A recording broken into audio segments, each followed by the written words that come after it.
So today we're going to talk about getting ourselves a little reality check.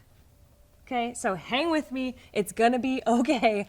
I promise there is hope at the end, and hope is what we desperately, desperately need. I'm going to give you the hope first. The hope is that we get to create or co-create our future.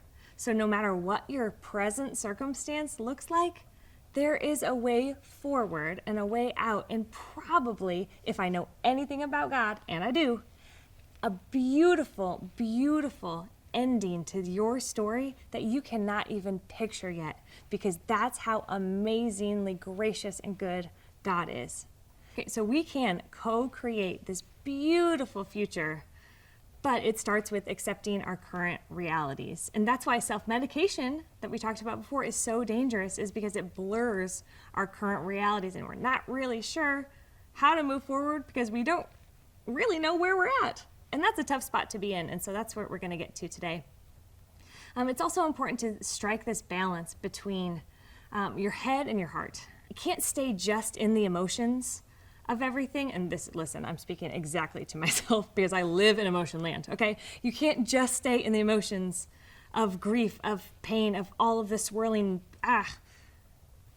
without bringing in some logic that will help you take some good practical steps. You also can't live in logic land without bringing in any of the emotions, because your emotions are not going to go away. This grief that might be rearing its ugly head won't go away unaddressed. And so that's why it's important to strike this balance between our heads and our hearts. And so the one practical tip I'm going to give you today is to just be careful with your identity statements. And so here's what I mean by that. I am statements, the way we see ourselves, the way we talk to ourselves, affects how we show up in the world. So often I have found myself going, I am my circumstance, and claiming that as an identity statement. I am divorced. I am a single mom, okay? And I don't stay there either. I add another word to it, and this is the dangerous word, just. I am just divorced. I am just a single mom. You do not need to add a disclaimer to your identity.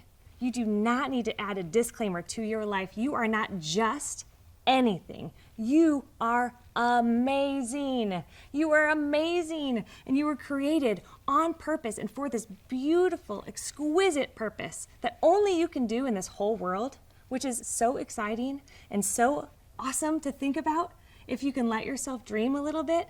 But I'm telling you, when I've been stuck in these identity statements of, I'm divorced, who's gonna want me, right? I'm just a single mom. I'm just, too emotional. I'm too much. I am not enough. I am, fill in the blank with whatever your circumstance is, or whatever negative disclaimers or adjectives you want to use for yourself, and then watch. You've probably seen it. We do it all the time. We show up that way, and then we wonder why we can't move forward with hope, why we can't take good positive steps, because the way we're choosing to talk to ourselves and see ourselves, and that's how we're presenting ourselves to the world. You are not just anything. You are amazing. So I want to help you replace that poor identity statement with some true identity statements.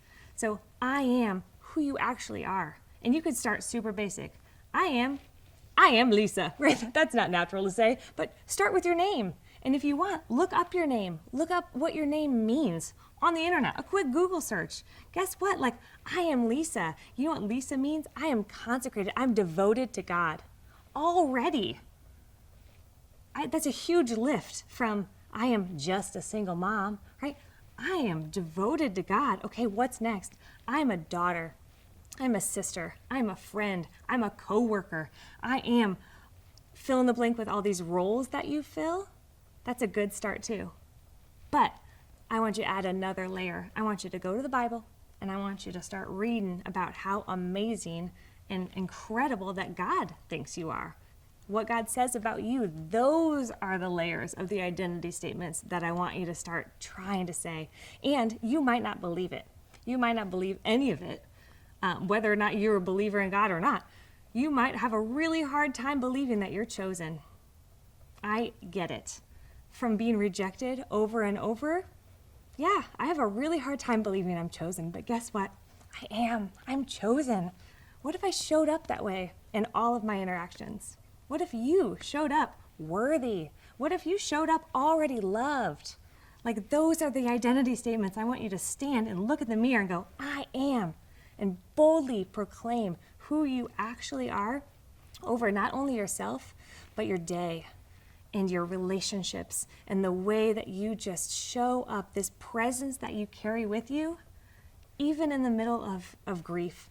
I mean, you are worthy despite being a widow.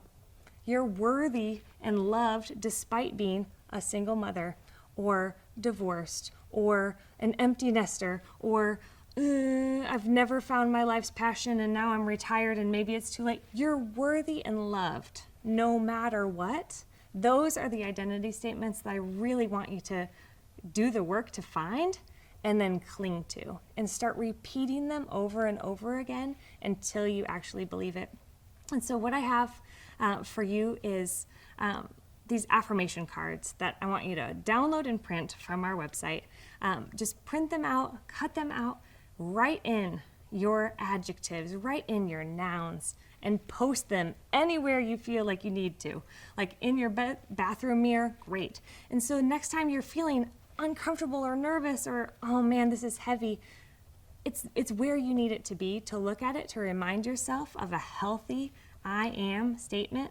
And that is going to help you get a good grip on what is really going on in your life and how you can take a step forward, because you're going to start knowing who you are. And the more confident you are in that, in spite of, in the middle of your circumstances, good or bad, that is the path forward. That is the first step towards feeling and taking hold of hope.